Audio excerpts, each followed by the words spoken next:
আসসালামু আলাইকুম। বিসমিল্লাহির রহমানির রহিম। আজ শুক্রবার, আমি একটা ইসলামিক কবিতা পাঠ করব। আশা করি সবাই শুনবো ইনশাআল্লাহ। শুক্রবার ঈদবার মুসলমানের ঘরে, সকাল থেকে বোঝা যা ঈদ এসেছে ঘরে।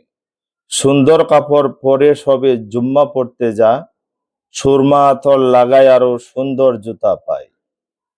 ছোট ছোট ছেলেদের টুপি মাথায় দিয়ে, বাবা বাইয়া আঙ্গুল ধরে মসজিদে যায় নিয়ে।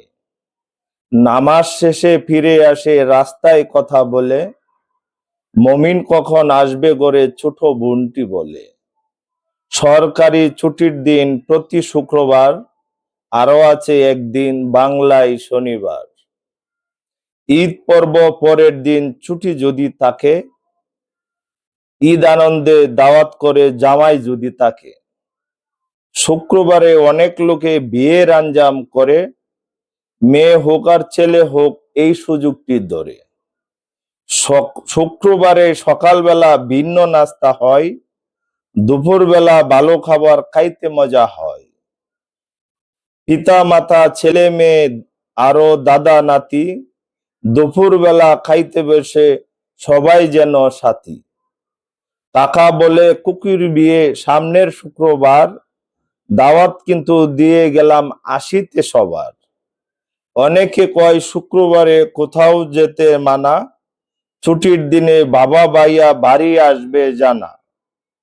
বাইয়ার সাথে শুক্রবারে খেতে বাড়ি মজা, আম্মা সেদিন গোল্ড রাধে আরো মাছের ভাজা।